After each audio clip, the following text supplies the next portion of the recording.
상제님 진리로 깨어나는 소중한 지금, 증산도 청소년 힐링 토크 깨소금 MC 박지영입니다.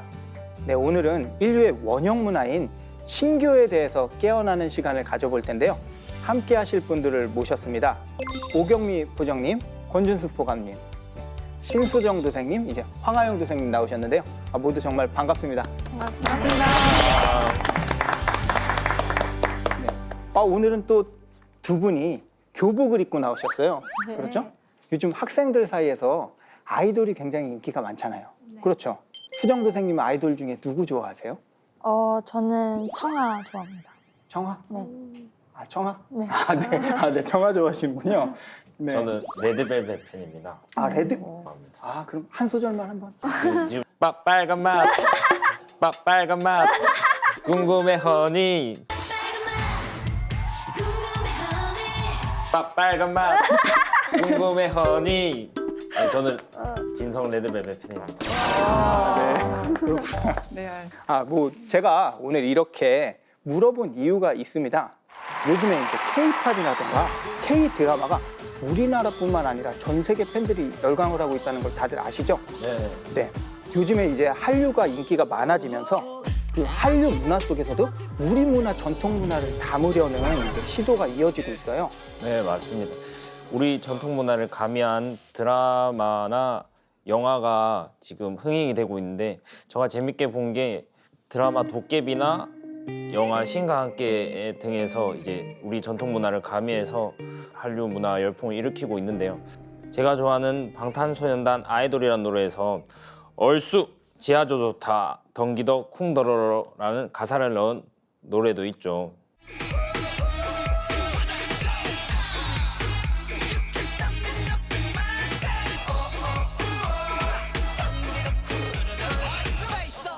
요즘은 아이돌 아니죠. 요즘은 대치타죠.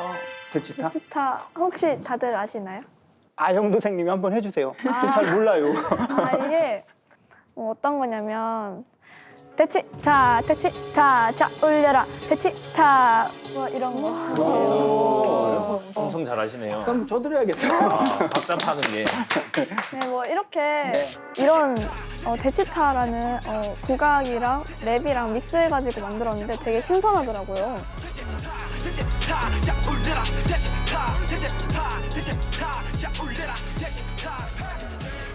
네, 그리고 이제 저는 레드벨벳 말고 블랙핑크를 좋아하는데요. 최근 신곡의 How You Like That에서 한복을 입고 무대 의상을 이제 연출했었는데요. 굉장히 인기를 끌고 있습니다. 근데 그 도깨비나 대치타 같이 우리에게도 익숙하지 않은 게 외국에 먹히는 게 되게 신기한 것 같아요.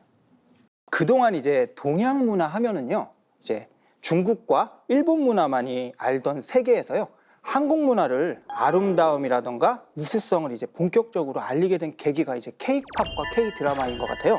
그래서 이제 우리 한류도 우리 전통 문화를 이제 기반으로 담을 때 또 세계인들에게 굉장히 신선하고 또 빛을 발하는 것 같아요. 그렇죠? 최근에 이제 한류의 최고를 달리고 있는 방탄소년단이 수상 소감에서 김구 선생님의 말씀을 소개한 적이 있어요. 네, 이런 말이 가장 생각에 먼저 나더라고요. 김구 선생님이 하셨던 오직 갖고 싶은 것은 높은 문화의 힘이라고 하셨던 말씀이 가장 기억에 남는데요. 그래서 지금 한류를 보면 김구 선생님의 꿈이 이루어지고 있는 게 아닌가 싶습니다. 과거에는 이제 우리 한류가 어떤 외국 문화를 모방하는 것들이 많았다면 최근에는 우리의 전통 문화를 소개하는 방향으로 가고 있는 것 같아요. 하지만 이제 문화라고 하는 것을 어떤 모양, 형태, 모습을 전하는 것이 아니라 그 문화 속에 담겨 있는 사상이나 정신을 이야기하는 것이 더 중요하지 않을까라는 생각이 듭니다. 우리 전통 문화의 힘과 우수성이 널리 알려지고 있는 것 같아서 기분이 정말 좋은데요. 그런 만큼 우리 문화에 대해서 누가 물어본다면 우리는 그 문화에 대해서 대답을 해줄 수 있어야 된다고 생각을 하고 있습니다. 네. 우리 문화 속에 담긴 그 정신을 아는 것이 중요하다는 말씀이시죠? 네, 맞습니다. 요즘 유튜브가 대세인데 유튜브가 이제 경쟁력을 갖는 것은 아이디어와 콘텐츠 싸움이잖아요. 그에 따라서 이제 돈도 벌 수 있는 이제 수단이 되기도 하거든요. 한마디로 문화 경쟁의 시대죠. 네, 요즘 뭐 문화 경쟁 시대죠. 문화를 상품으로 해서 요즘에 유튜브 크리에이터를 꿈꾸는 친구들이 많이 있잖아요.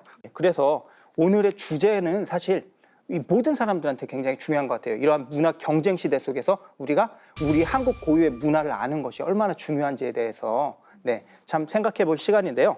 네, 아영 도생님, 네. 우리 문화의 뿌리가 뭔지 알고 있어요? 신교 맞나요? 네, 맞아요. 그런데 아영 도생님 이제 학교에서 친구들이 신교하면은 전혀 모르거나 생소하게 느껴지잖아요. 네, 보통 친구들은 신교라는 걸 잘 모르는 것 같아요. 맞아요. 네. 그래가지고 이번 시간에는 이제 신교랑 친해지길 바래라는 주제로 이제 수정 도생님이 학교 친구들에게 이렇게 신교에 대해서 알려보겠다고 하는데요. 네, 다 함께 한번 큰 박수로 한번 맞아볼까요?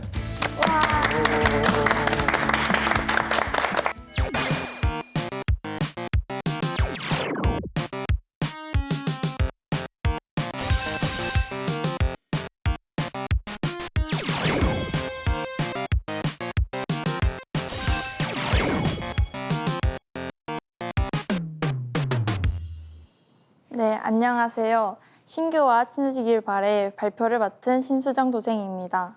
와, 여러분 축제에 가보신 적 있으신가요? 네. 어느 축제에 가보셨죠? 저는 학생이니까 이제 학교 축제 많이 가요. 저는 치킨 축제 가서 치킨 많이 먹고 왔어요. 치킨 축제도 있네요. 맛있겠다. 저는 토마토 축제를 가봤거든요. 아. 토마토를 막 으깨고 막 방송에서 많이 나오죠. 막 네. 뒹굴르고 막 네, 그러면서 놀더라고요. 네. 다들 말씀하신 것처럼 축제에도 다양한 축제가 있죠. 불꽃놀이 축제가 있고 또 락 페스티벌 같은 음악 축제도 있고 그다음에 하늘에 소원을 빌고 등을 날리는 연등 축제도 있습니다. 그리고 축제하면 빠질 수 없는 또 음식, 푸드 페스티벌이 있습니다. 이처럼 축제는 세계 공통 문화인데요. 그리고 또 축제에서 뭐 빠질 수 없는 게 뭐가 있을까요? 사진 예쁘게 잘 찍고 그런 거. 신나는 노래 듣기. 네, 맞습니다. 저도 축제에 가면은 친구들과 맛있는 걸 사 먹고 또 예쁜 사진을 찍곤 하는데요. 그리고 저는 학교 축제에서 춤을 추기도 했습니다. 보여주세요. 와, 네. 보여줘. 보여줘. 보여줘.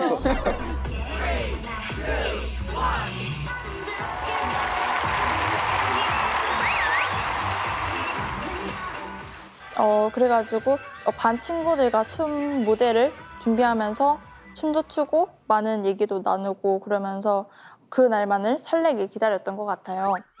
이처럼 축제는 많은 사람들에게 행복을 주고 즐거운 추억을 만들어주죠.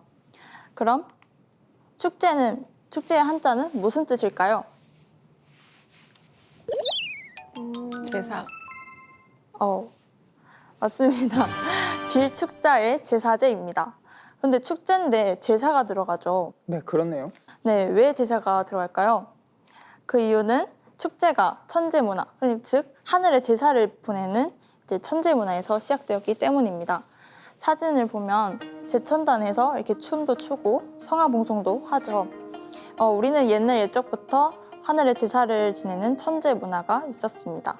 그렇다면 천재란 무엇일까요? 한번 보겠습니다. 한민족과 인류 대제전회장 천재. 한민족은 상제님께 믿음과 공경을 표시하고 상제님의 은혜에 보은하는 국가 행사였다라고 되어 있습니다.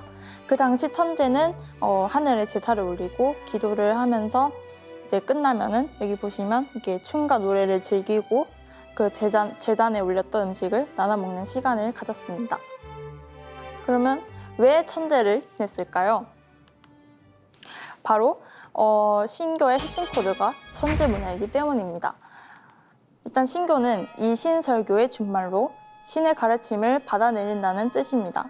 여기서 말하는 신은 우주의 통치자, 우주와 인간 그리고 신의 세계를 다스리시는 삼신상제님을 말합니다. 그래서 신교는 이 삼신상제님의 가르침이라는 뜻이고 우리 옛날 조상님들은 이 가르침을 받아서 살았던 것입니다. 상제님께 제를 지내고 수행을 통해서 상제님께서 내려주시는 그 가르침을 받아서 백성을 다스리고 그 속에서 살아가셨던 것입니다. 또 교과서에서 제가 찾은 게 있는데요. 보시면 여러 나라는 영고, 동맹, 무천, 계절제 등 제천 행사를 성대하게 열었다. 이때에는 온 나라 사람들이 모여서 노래를 부르고 춤을 추며 즐겼다. 이렇게 각 나라마다 여러 제천 행사가 있던 겁니다. 아영 선생님, 네. 고려의 제천 행사는 무엇일까요? 학교에서 배웠는데 기억이 안 나네요. 네, 팔관회입니다. 맞다. 네, 이렇게 노래도 부르고 춤도 추고 구경하러 온 백성들도 있죠. 그리고 조선시대 말 고종도 원고단에서 상제님께 제를 올리고 대한제국을 선포했습니다. 이 원고단 내용도 교과서에서 나오고 있습니다. 근데 이 천재 문화가 글로벌한 문화란 걸 알고 계시나요? 그 제사를 올리기 위해서 만든 제천단을 통해서 알 수 있는데요. 어디에 있을까요? 추측을 해보면. 중국. 이집트 멕시코. 이런데? 네, 멕시코? 한번 보겠습니다. 먼저 우리나라에서 가장 오래된 제천단을 보여드리겠습니다. 바로 초대 당군왕검 시절인 4,300여 년 전에 만들어진 강화도 마리산 참성단입니다. 이 참성단은 우리나라에서 가장 오래된 제천단이고 우리 한민족의 고유 제천 성소죠.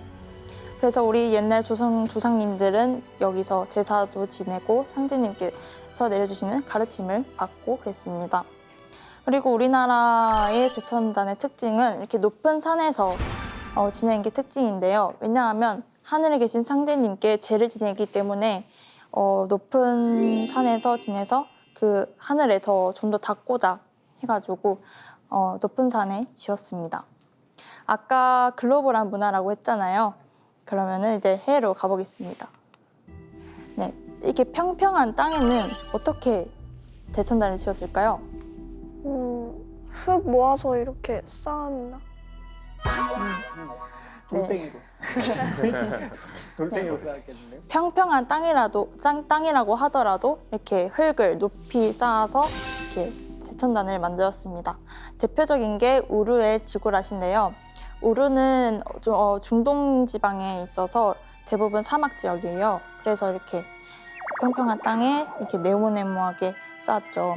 여기서 제사를 지냈을 것 같습니다. 정말 힘들었겠어요. 너무 높아요. 올라가기까지가 너무 힘들었을 것 같아요. 그리고 대표적인 제천단이 이집트에도 있는데요. 이집트 하면 뭐가 생각나죠? 피라미드. 네, 바로 피라미드입니다. 초기 피라미드가 원래 이렇게 뾰족하지 않다고 해요. 그래서 평평한 곳에 제사를 지낸 것 같아요. 그리고 이집트 사람들이 피라미드를 메르라고 부른다고 합니다. 메르는 승천하는 공간이라는 뜻이고 또 지구라시라는 말도 높이 상승하는 것을 의미한다고 합니다. 그리고 이 천재 문화와 더불어서 신교의 핵심 코드가 있는데요. 바로 난가 문화입니다. 아영 선생님, 네. 네, 신라하면 뭐가 떠오르죠? 이제 뭐 다들 배우듯이 화랑? 맞습니다. 화랑이죠. 저는 교과서를 통해서 처음 접했는데요. 이제 이 화랑 드라마가 나오면서 이미지가 그려지기 시작했어요. 이 화랑 드라마에서 나온 화랑은 왕을 지키는 부대였습니다. 하지만 실제로 화랑은 삼신 상제님을 지키는 수호자였어요. 그 천재도 지내고 그다음에 국가까지 지키는 단체였습니다. 그런데 이제 이런 화랑 같은 난가 조직들이 이 신라 시대에만 있던 것이 아니고 각 나라마다 난가 조직이 있던 거예요. 보시면 배달은 제세행랑과 삼랑, 당군조선은 곡자랑, 북부여는 천왕랑 이렇게 있어요. 고구려에 있는 조이선인은 이제 우리가 잘 알고 있는 영계소문 장군과 을지문덕이 있다고 합니다. 우리가 공부를 할 때 대부분 뭘로 공부를 하죠?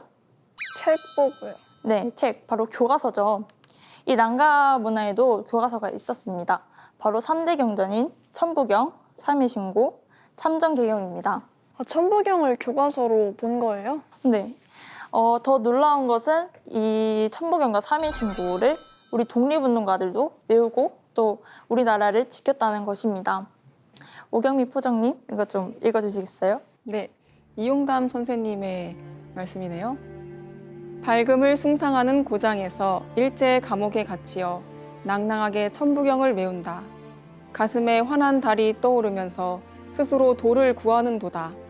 억만 번이나 읽어 가히 통하게 되니 조국의 독립은 천부의 정신으로 말미암도다. 이렇게 화랑과 독립운동가들이 그냥 무술만으로 연마한 것이 아니라 난가 정신으로 우리나라를 지킨 것입니다. 우리는 지금 신교나 난가 문화 이런 거를 전혀 배우지 않아서 생소하잖아요. 그래서 우리도 이 난가 문화를 되찾으면은 세계의 문화 강국으로 성장할 수 있겠죠. 이렇게 신교의 핵심 코드인 난가 문화와 천재 문화는 우리 역사와 교과서에서 찾을 수 있었습니다. 그러면 이것을 우리가 되찾기 위해서는 어떤 것을 가장 간단하고 쉽게 할 수 있을까요? 그러게요. 뭐가 있을까요? 천부경을 읽어요. 맞네, 천부경을 천부경. 읽어봅시다. 네, 바로 정화수 성수모시기입니다. 우리가 옛날에 할머니들께서 이제 물 떠놓고 기도한다는 말을 많이 듣잖아요. 저희 할머니께서도 저희 아빠를 낳으실 때 계속 딸만 낳으시다가 아들을 낳고 싶으셔서 이제 맨날 밤에 기도를 하고 강가에 가셔서 찬물로 몸을 씻기면서 아빠를 낳았다고 합니다. 이렇게 신교의 맥이 이제 남아 있는 거예요. 우리 증산도에서는 청수를 하루에 2번 아침 저녁으로 모시고 있죠. 저도 이번 발표를 계기로 청수 모시는 영상을 찍어봤습니다. 한번 오. 보실까요? 네.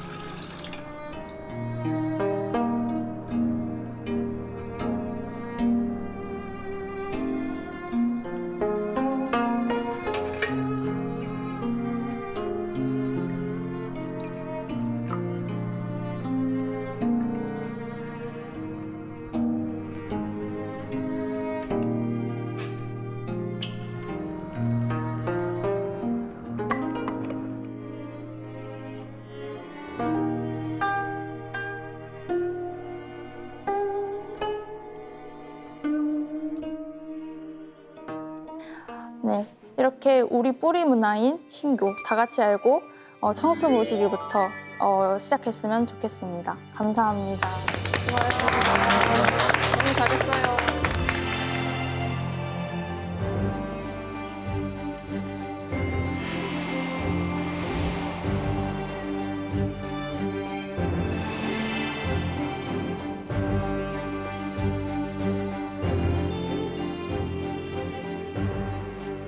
신교가 무엇인지 이제 수정도 선생님의 발표를 들어봤는데요.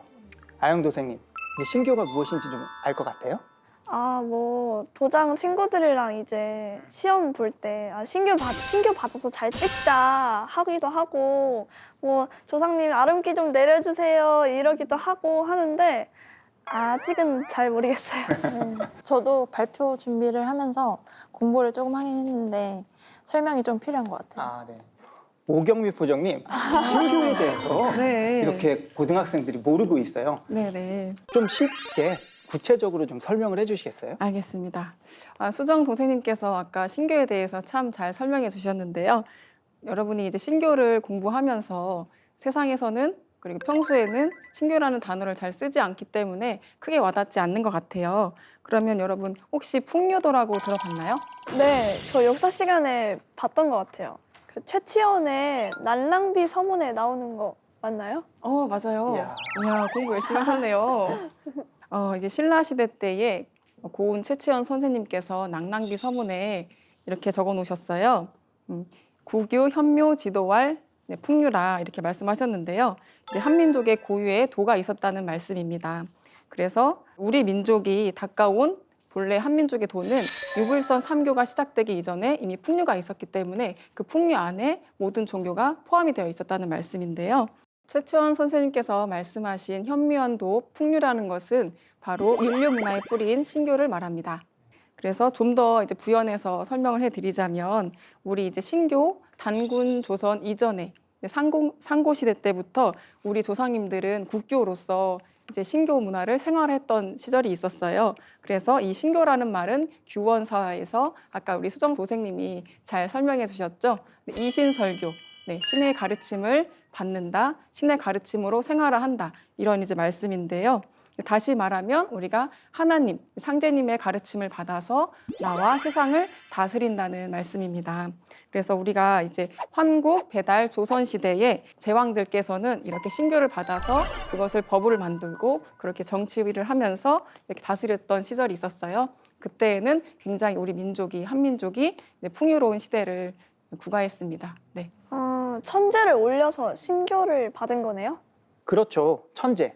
아영 도생님이 이제 키워드를 잘 짚어주셨는데요. 이 천재 문화가 바로 신교의 꽃이라고 하는데요. 신교의 꽃. 제천 문화는 천재를 모시는 인류 문화의 원형이에요. 수정 도생님 혹시 제천 행사가 뭐가 있죠? 부여에 연고가 있고 동해에 무천이 있습니다. 맞아요. 아까 말할 때 잘 말해 주셨는데 제천 행사 때 뭐를 했다고 배우셨죠? 하늘에 제사를 지내고 끝난 뒤에는 춤과 노래를 지켰다고 합니다. 맞아요. 우리가 설날에 제사를 지내는 것처럼 이제 하늘에 제사를 올리고 술과 이제 제물을 올리는데 그러면서 이제 춤도 추고 노래도 불렀습니다. 어떤 춤을 췄나요? 저가 아직 그 시대 사람이 아니라서 정확하게 뭐 네, 그렇죠. 할 수는 없는 것 같습니다. 네, 그럼 나라의 공식적인 축제였던 거네요? 그렇죠. 천재는 우주 최고의 신 상제님을 모시고 큰 축제를 벌였던 거죠. 이제 단순한 제사가 아니라 상제님께 신교를 내려받기 위해 술을 올리고 이제 제물도 올리고 그러면서 춤도 추고 노래도 불러야 되는데 그러려면 이제 그 지위에 따라서 다 역할이 다를 거잖아요. 그런 걸 보면 제천 행사는 어느 정도 문화에 이제 격이 있어야 기반이 다 껴 있어야 제천 문화를 할 수 있다는 것을 알 수 있습니다. 영성 문화, 그다음 정신 문화, 그다음 생활 문화가 천재를 모시는 데서 비롯됐다는 것을 알 수 있습니다. 근데 지금은 우리가 태일궁에서 대천재를 모시잖아요. 그러면은 옛날에는 어디서 천재를 올렸는지 궁금하네요. 그래요. 궁금하네요. 천재를 올리기 위해 쌓은 단을 이제 제천단이라고 하죠. 그래서 우리나라에서 가장 오래된 제천단은 강화도 마리산 거기 참성단입니다. 단군 안건께서 제위 51년 되던 해에 제천단인 참성단을 쌓으셨어요. 혹시 가보신 적 있나요? 네, 가봤어요. 보셨어요? 어떠셨어요? 힘들더라고요. 네네. 그래서 거기 가보면은 실제로 이렇게 둥글게 테두리를 그저 돌로 쌓고 가장 상단에 네모나게 이제 제천단을 쌓았었는데요.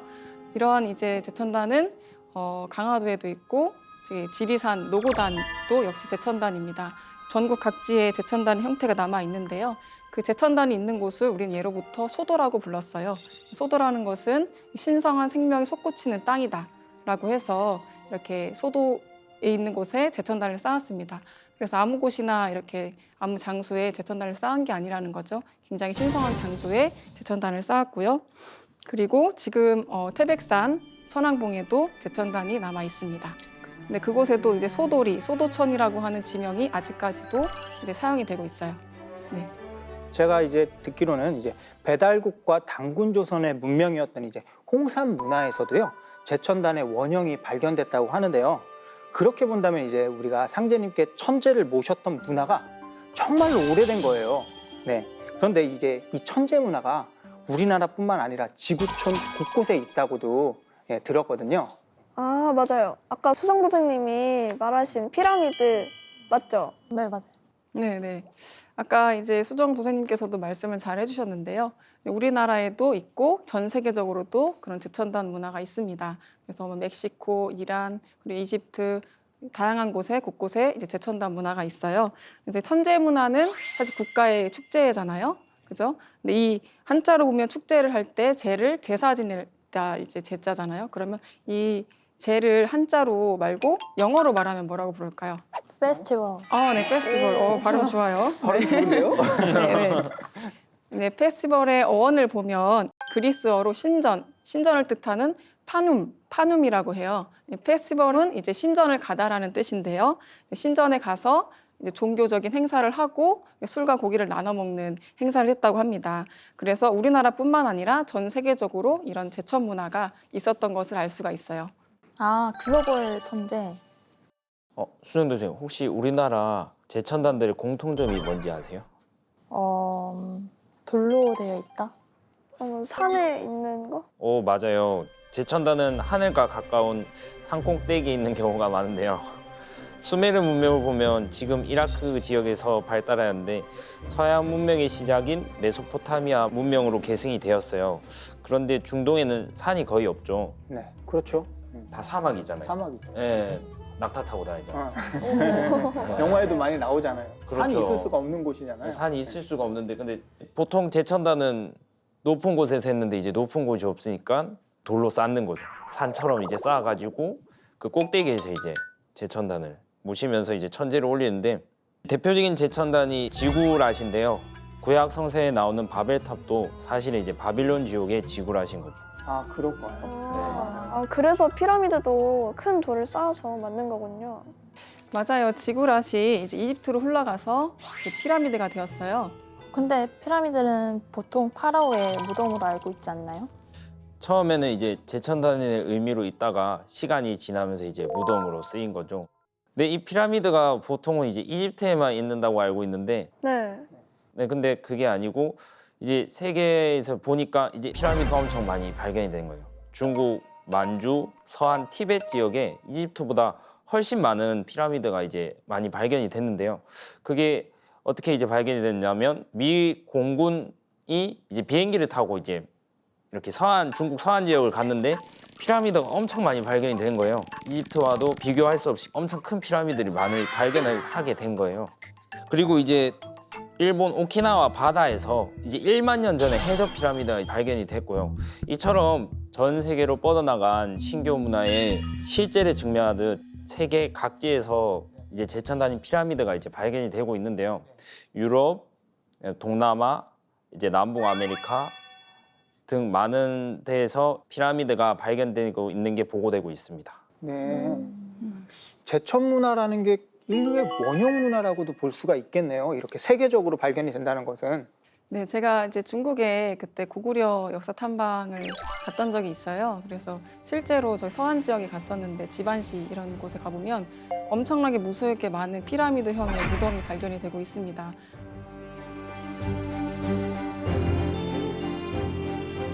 그리고 또 세계 제천단의 공통점이 있습니다. 바로 이제 모양이 동그라미 원, 이제 네모, 방, 그리고 세모, 각 이렇게 모양을 하고 있는데요. 이 원방각의 상징이 무엇을 의미하는지 혹시 아세요? 뭘까요? 네. 바로 이제 하늘과 땅, 인간을 상징을 합니다. 그래서 하늘, 땅, 인간을 기하학적으로 이제 표현을 한 건데요.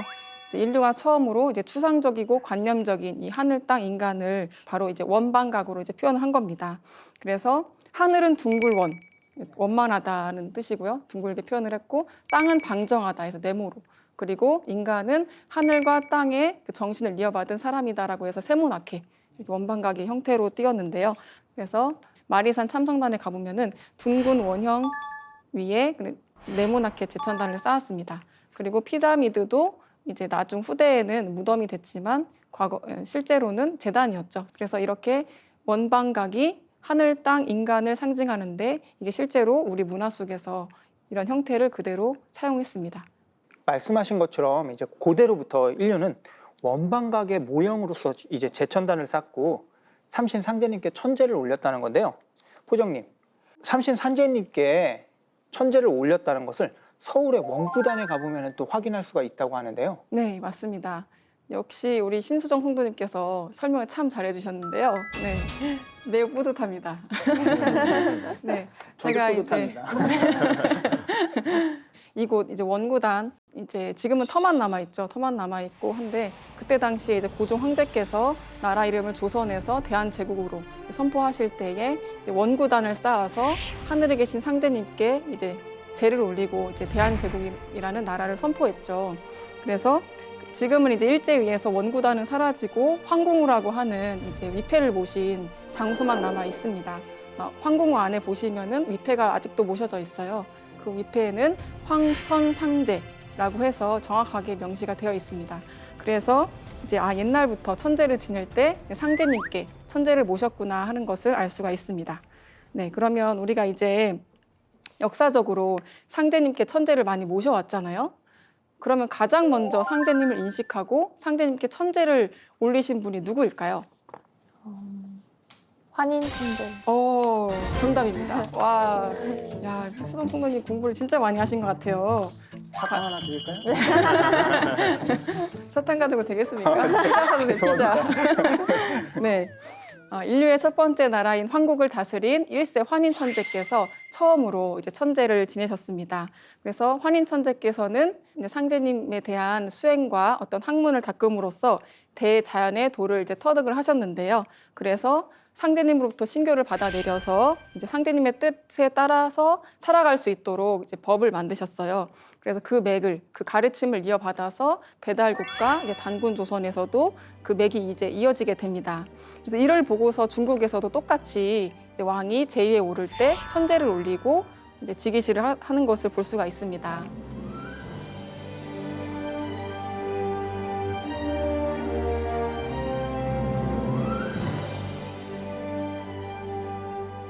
이렇듯 인류 문화의 황금 시대인 이제 신교 시대에는 모든 사람들이 마음속에 상제님을 모셔왔어요. 그리고 상제님께서 내려주시는 그 가르침을 받아서 그것을 법으로서 사회를 다스리고 이제 정치화하면서 세상을 모두 이렇게 이롭게 다스렸던 거죠. 그래서 신교를 한마디로 상제문화라고 할 수 있습니다. 네, 바로 이 점이 신교의 핵심을 이해하는 가장 중요한 이제 키포인트가 되는 것입니다. 이번 시간의 키포인트가 바로 이제 신교가 바로 하나님을 모시는 상제 문화였던 거군요. 네. 그런데 이제 우리 한국에서도 이렇게나 이제 신교의 문화를 체계적으로 배우고 익히면서 이렇게 신교의 맥을 이어오는 단체가 있다고 하는데요. 네, 바로 그 집단이 이제 난가인데요. 난가는 쉽게 말해서 이제 신라의 이제 화랑을 생각하면 되는 거죠. 이제 화랑들이 말을 타는 걸 배우고 활도 쏘기도 했잖아요. 말 타고 이제 활 쏘는 걸 배우면서 이제 나라가 위험할 때 전쟁에 나가서 이제 나라를 지키기도 하는 그런 역할을 난가들이 했는데요. 네, 환국 말기에 환웅을 따라 배달을 세운 3,000명의 제세행랑군이 바로 난가의 시초입니다. 이 3,000명의 제세행랑군으로 인해서 배달국이 나라가 열렸고 배달의 삼랑에 의해서 계승이 되었는데요. 이제 환단곡이 신시봉기에 보면은 이 삼랑은 본래 삼신을 수호하는 관직이다라고 이제 나옵니다. 그래서 한마디로 삼랑은 삼신 상제님을 수호하고 백성을 수호하는 신규의 정신을 무장한 수호자였던 거죠. 네, 이처럼 이제 신교 정신을 직접 실천하고 신교 문명을 열었던 역사 집단이 바로 난가입니다. 이 삼랑은 당구조선의 국자랑을 거쳐 고구려의 조의선인 백제의 무절, 신라의 화랑을 거쳐 내려오다가 조선시대에는 유교 사회가 들어선 후 난가의 명맥이 약해지긴 했지만 조선시대의 성비 정시 또는 가보동학 혁명, 의병운동 등으로 끊임없이 표출이 되었어요. 고조선 시대에는 국자랑이라고 했잖아요. 이제 국자랑이 천지화라는 꽃을 귀에 꽂고 다녀서 이제 천지화랑이라고 했는데요. 이 신라의 화랑도 이 천지화랑에서 비롯이 된 겁니다. 저는 학교에서 화랑을 배울 때 이제 꽃미남 집단이라고 해가지고 예쁘게 생겨서 꽃화자 화랑인 줄 알았는데 그냥 실제로 꽃을 꽂고 다니는 거군요. 맞아요. 드라마 화랑에서도 되게 다들 미남으로 나오잖아요. 다들 꽃, 네, 그래서 보는 내내 눈이 좀 즐거웠죠. 네. 마리산 제천단 옆에 있는 삼랑성도 이제 삼랑에서 유래했다고 하거든요. 네, 이제 한국 문화 속에서 우리의 난가 제도라는 것이 결국에는 역사 속에서 명칭은 바뀌었지만은 새 역사의 개척의 원동력으로서 작용을 했던 거군요. 드라마 연계 소문에 검은 옷을 입고 싸우는 사람들이 있었는데 그 사람들이 이제 조이선인이라고 하더라고요. 네, 정말 중요한 장면을 놓치지 않고 잘 찾은 것 같아요. 네, 아까 우리 수정 도생님께서도 발표하실 때 얘기를 했었죠. 난가를 교육하는 그런 경당이 있었습니다. 이 경당에서는 결혼을 하지 않는 청년들이 이제 말 타고 활을 쏘고 그리고 공부도 하고 다양한 공부를 하고 노래도 부르고 또 예절을 같이 공부를 했었어요. 그래서 문무를 겸비한 엘리트 집단이라는 것을 알 수가 있습니다. 천재도 지내고 공부도 하고 완전 신교 학교네요. 맞습니다. 신규 학교이죠. 그래서 이제 우리가 이제 신규 학교에서 이제 학교니까 가르치는 선생님들도 있고 이제 그걸 배우는 교과서가 있잖아요. 그죠? 3대 경전이 무엇이 있을까요? 3대 교과서. 아까 발표할 때 봤는데 천부경. 천부경. 3인신, 네, 3일신고. 참전개경. 네, 맞습니다. 정확하게 다 기억하고 계시네요. 그래서 신교의 3대 경전, 3대 교과서라고 할 수가 있어요. 그래서 첫 번째는 이제 상제님께서 처음 내려주신 천부경을 말씀드릴 수 있고요. 그리고 삼신 상제님의 가르침을 이제 제대로 원형을 밝힌 이제 3일신고, 그리고 그것을 인간의 삶의 원리로 밝힌 참전개경이 있습니다. 네, 삼심 상제님의 가르침을 담은 천부경, 삼일신고, 참전개경을 배우면서 이제 신교 문화를 읽었던 거군요, 결국에는. 지금도 이제 우리 역사 속에서는 난가 문화가 있다고 하는데 수정 도생님, 네. 우리가 서로를 어떻게 부르죠? 도생 말고요. 태을랑. 태을랑. 아영 도생님, 네. 우리는 또 어디에서 교육을 받기도 하죠? 증산도 대학교. 네, 증산도 대학교. 네, 맞습니다. 우리 증산도는 이제 대천재를 지내고요. 상신 상제님께 내려받은 이제 3대 경전을 비롯해서 도전과 진리 서적을 읽으면서 공부를 합니다. 그래가지고 이제 증산도 대학교에서 인재를 배출하고 있고요. 정리를 해보자면요, 이제 난가 문화를 계승한 태을랑, 그리고 소도 경당 문화의 맥을 이어가는 증산도 대학교라고 할 수가 있겠네요. 그럼 저희에게도 난가 문화가 있는 거네요. 아, 그렇죠. 그렇죠. 이제 저희가 도장에서 치성을 모시고 교육을 하는 것도 다 난가 문화인 거죠. 그래서 증산도는 우리의 원형 문화인 신교를 세계에 알리는 곳입니다. 아, 네.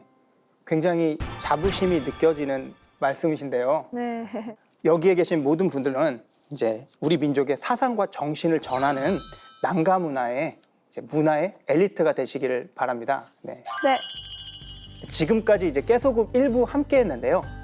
인류 문화가 상제님을 모시던 신교 문화에서 시작됐다는 것을 우리 모두가 깨달을 수가 있었거든요. 네. 2부에서는 이제 유강이, 하지연 친구들이 우리 생활 속에서의 신교 문화를 찾아보기로 했습니다. 그럼 다 함께 깨소금 입으로 넘어가 볼까요?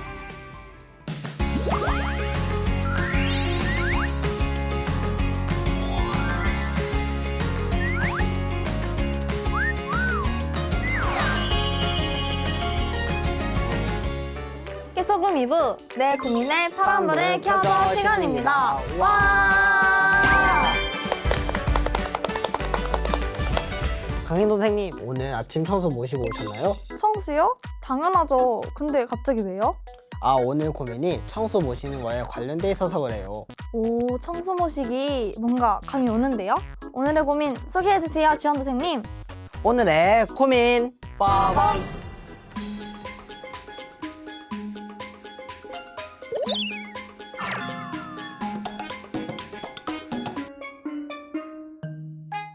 오늘의 고민 빠밤! 청소를 왜 모셔야 하죠? 아침 저녁 너무 귀찮고 안 모셔도 상관없는 거 아닌가요? 우리 친구 제가 딱 2년 전 했던 고민 그대로 하고 있네요. 사실 아침 저녁으로 청소 모시는 거 귀찮을 수 있어요. 학교 가느라 바쁜데 아침 먹을 시간도 없는데 밤에 야자하고 가서 너무 졸린데 청소 모시고도 할 게 다 너무 많은 세상인데 또 이분의 고민처럼 청소를 안 모셔도 생활하는데 아무 지장 없을 수 있습니다. 그쵸? 아침 청소 안 모셔도 학교 잘 다니고 밥도 잘 먹고 놀기도 잘 놀고 그랬는데 그럼에도 저는 그래도 하루에 2번 아침 저녁으로 청소를 꼭 모셔요. 왜요? 저도 청소 안 모셔도 잘 지낸 줄 알았거든요. 근데 포감님이 청소에 대한 얘기를 해주신 적이 있는데요. 그 얘기를 듣고 난 후로 아, 내가 청소 안 모시는 세상은 잘 사는 게 아닌 거구나를 깨달았었죠. 오, 오늘의 고민을 보내주신 분께 도움이 많이 될 것 같네요. 포가님이 어떻게 말씀해 주셨어요? 청수를 올리고 기도하는 것은 6,000년 전부터 내려오는 신교 문화라고 하시더라고요. 그리고 물은 생명의 근원이잖아요. 그래서 깨끗하고 맑은 물인 청수는 만물의 근원을 상징한다고 하셨어요. 혹시 지연님은 뭐 자주 하세요? 아, 저를 어떻게 보시고 하루에 2번이나 해요. 정말요? 아니, 정말요? 2번이나 한다니까요? 세수나 목욕을 할 때는 물로 더러운 걸 씻어내잖아요. 그것처럼 매일 영혼을 샤워하는 게 청수 모시기라고 하셨어요. 그리고 청수는 정화, 순수, 맑음을 뜻한다고 해요. 청수를 올림으로써 영혼을 맑히고 정화하는 거죠. 그래서 우울한 마음과 어두운 마음이 밝아진다고 하셨어요. 몸만 깨끗하게 씻으면 되는 게 아니라 청수로 모시고 마음도 정화시켜야 한다는 거군요. 그런데 지금은 물질 만능주의, 금수저니 다이아수저니 하면서 돈이 최고인 현실이잖아요. 그쵸. 근데 그게 잘 살고 있는 것처럼 보이지만 과연 정신은 건강할까요? 인간이 살아가면서 추구해야 하는 정신 문화가 있어야 하는데 그게 없으니까 당장 보이는 게 최고고, 그러니까 물질이 아무리 풍족해도 만족의 끝이 없는 거예요. 그럴수록 사람들은 무언가에 대한 공허함을 느끼고 있죠. 또 미래에 대한 확신도 없고요. 생각해보니까 맞는 것 같아요. 우리 청소년들도 어떻게 될지 모르는 현실에 불안감도 있고요. 그 공허함은 대체 어디서 오는 걸까요? 아까 말했던 우리 뿌리를 잃어버린 것 때문이죠. 아침에 일어나서 청수를 모시며 하루를 시작하고 저녁에 청수를 모시면서 하루를 마무리하면서 우리는 나날이 강건해지고 행복함도 느낄 수가 있어요. 아, 신규 문화를 잃어버려서 그래서 정신 문화를 찾기 위해서 청수를 꼭 모셔야 하는 거군요. 그래야 구원도 채워지고요. 그리고 우리 도장의 소호사님이 그러셨는데요. 청수를 모시면 내 인생이 훨씬 더 자유로워진다고 하셨어요. 실제로 유튜브에서 소원을 이루는 방법이 올랐는데 물을 떠다놓고 그 물에 소원을 이야기한 다음에 물을 마시는 방법을 히트를 쳤었죠. 인생에서 가장 큰 행운을 거머쥘 수 있는 특별한 방법을 배울 수 있기 때문입니다. 바로 물 한 잔만 있다면 어떤 소원이든 이룰 수 있습니다. 소원을 적었다면 그 종이를 물이 든 유리컵에 붙여주세요. 그리고 자신의 양손바닥을 서로 문지른 뒤 컵 주위를 감싸는 듯한 포즈를 취합니다. 그리고 자신이 적은 소원을 확언하듯이 크게 또는 조용히 말하세요. 우리 청소년들도 청수를 꾸준히 모시고 간절한 마음으로 기도를 하면 꿈이 이루어지겠죠? 네, 청수 모시는 것이 신규 문화를 찾는 것뿐만 아니라 내 꿈에 날개를 달아주는 거라고 할 수 있겠네요. 그리고 예로부터 우리 조상님들은 천재를 지내거나 수행을 할 때 청수를 꼭 떠놓으셨는데요. 청수를 모시고 수행을 하다 보면 청수가 나와 상제님을 이어준다는 걸 깨닫게 된다고 해요. 아, 그래서 상대님 진리를 신앙하면서 빼놓지 않고 해야 할 일이 청수를 올리는 거군요. 그쵸? 그리고 내가 천지일할 부모님과 조상님한테서 태어나서 살고 있는데 하루에 물 한 잔 정도의 정성은 보일 수 있잖아요. 맞습니다. 나를 존재하게 해주신 조상님과 천지일호 하느님께 올리는 가장 작은 보온의 행위죠. 그럼 이참에 생활 속에 담아있는 신규 문화를 찾아볼까요? 네. 신규 문화가 주변에 많다는 것을 알면 청소 모시는 것이 더 친숙하게 느껴질 것 같아요. 좋아요. 그럼 생활 속의 신규 문화를 찾아봅시다. 첫 번째 신규 문화. 빠밤. 청수 모시기 문화. 방금 전에 한 거잖아요. 맞아요. 하지만 생활 속에서 찾아보진 않았죠? 아, 그렇군요. 청소 오시는 문화 어떤 게 있는데요? 그건 바로 정한수 문화예요.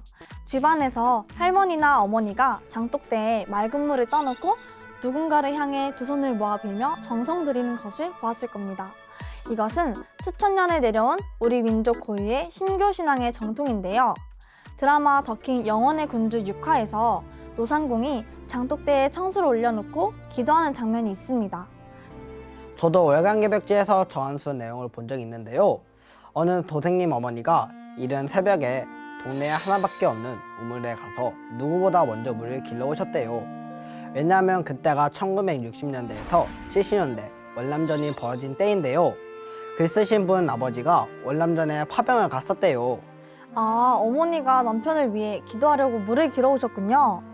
그때는 산짐승이 많은 때였는데 남편을 위해 무서움도 잃은 채 청수를 모시고 기도를 올리셨대요. 3년 정도의 세월이 흐른 후 아버지가 무사히 집으로 돌아오셨다고 해요. 우와, 정성의 힘인가요? 정말 다행이네요. 그런데 아버지는 그때 베트남에서 신비한 경험을 하셨다고 해요. 하루는 부대원들과 전투 지역에서 가서 하룻밤을 보내는데 새벽에 갑자기 꿈에 할아버지가 나타나서는 확 미치셨다는 겁니다. 그래서 자다가 침대에서 굴러 떨어졌대요. 근데 바로 그 순간 폭탄이 날아와 부대원들을 열어 죽였다고 합니다. 하지만 아버지는 그때 침대에서 떨어진 덕분에 다리에 부상만 입고 무사할 수 있었대요. 이 모든 일이 조상님이 보살펴 주시고 어머니가 지극정성으로 청수를 모시고 기도를 드린 덕분이라는 사연을 봤었어요. 와, 무사히 돌아오셔서 다행이네요. 청수를 모시고 기도 올리는 힘이 사람을 살리는 정도라니. 정말 청수를 정성스럽게 올려야겠어요. 자, 그럼 계속해서 생활 속의 신규 문화를 소개해 주세요. 네, 두 번째 신규 문화 빠밤 칠성신앙이 있습니다. 오, 럭키세븐 칠성. 네, 정한수를 모실 때 비나이다 비나이다 칠성계 비나이다라고 하잖아요. 그때 그 칠성님이 바로 상대님이에요. 신규 문화에서는 삼신 상대님을 칠성으로도 모셨거든요. 칠성이라 부처 칠성을 말해요. 그런데 상대님이 이 칠성에 계신다는 사실. 상대님이 북두 칠성에 계신다고요? 그렇죠. 우리 민족은 옛날부터 그걸 알고 북두 칠성에 계시는 상대님과 한 마음으로 살겠다는 약속으로 머리에 상투를 틀었어요. 지금 강희도 선생님이 똥머리 한 것처럼. 아, 그럼 똥머리가 아니라 상투라고 해야겠네요. 여러분, 저 상투 있어요. 그렇죠. 그 상투 문화가 바로 북두 칠성에서 온 거예요. 이것은 상투라는 말을 보면 알 수 있는데요. 상투란 한자로 상두거든요. 두는 하늘의 북두 칠성을 뜻해요. 상투는 상대님과 소통하는 생활 속의 신규 문화인 거죠. 오, 똑똑해. 그리고 또 정성을 다하는 것을 지극정성이라고 하잖아요. 여기서 지극은 북두칠성의 별을 가리키는 말이에요. 강희도 선생님, 북두칠성이 어떤 모양인지 알아요? 당연히 국자 모양 아닌가요? 딩동댕, 맞아요. 이 국자의 맨 앞에 있는 두 별을 지극성이라고 하는데요. 새벽에 우물의 지극성이 비치면 정원수를 뜨기 때문에 지극정성이란 말이 생긴 거랍니다. 오, 대박. 신기, 정말 신기. 그래서 지극정성이군요. 자, 그럼 생활 속의 신규 문화 세 번째를 소개해 드릴게요. 빠밤. 지연도 선생님, 우리 부모님이 자동차를 사고 나면 먼저 하는 일이 뭘까요? 갑자기 자동차요? 네. 새 차를 사면 사고 나지 않고 무사히 운전할 수 있게 고사를 지내죠. 오, 맞아요. 저희 부모님도 술을 밖에 뿌리고 그랬어요. 맞아요. 그 고사가 바로 신규 문화예요. 자동차 말고도 사업을 시작하거나 영화의 대박을 기원할 때, 크고 작은 일을 시작할 때는 고사라는 이름으로 제사가 행해지고 있는데요. 예로부터 우리는 해마다 일정한 시기에 천제를 올렸었어요. 10월에는 1년 농사 지은 것을 수확하면서 상제님과 조상님께 감사의 천제를 올렸었거든요. 햇곡식과 햇과일로 마련한 제물을 올리고 시루떡을 만들어 이웃과 나눠 먹고, 이 문화가 집안의 제사 의리로 바뀌게 된 것을 상달고사라고 해요. 아, 신규의 천재 문화가 고사로 이어진 거군요. 근데 우리도 10월쯤에 추석 때 제사를 지내잖아요.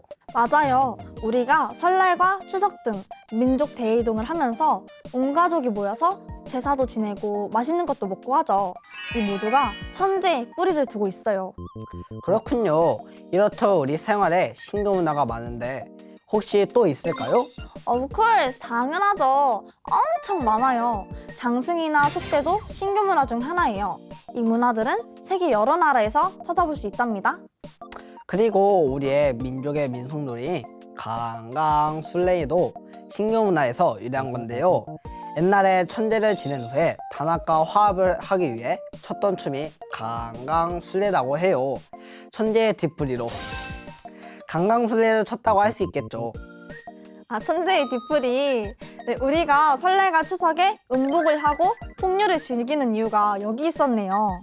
그렇죠. 뿐만 아니라 우리 생활 속의 신규 문화는 셀 수 없이 많아요. 신규가 바로 인류 문화의 뿌리니까요.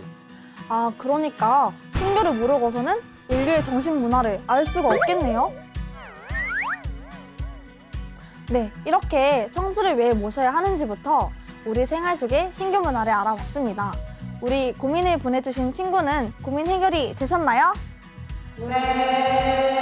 네, 좋습니다. 우리 같이 더 나은 삶을 위해 신규 문화를 되찾기 위해 청수 모시는 것부터 생활을 해봐요. 이상으로 내 고민에 파란불을 켜줘 신호등이었습니다. 다음 시간에 만나요. 안녕.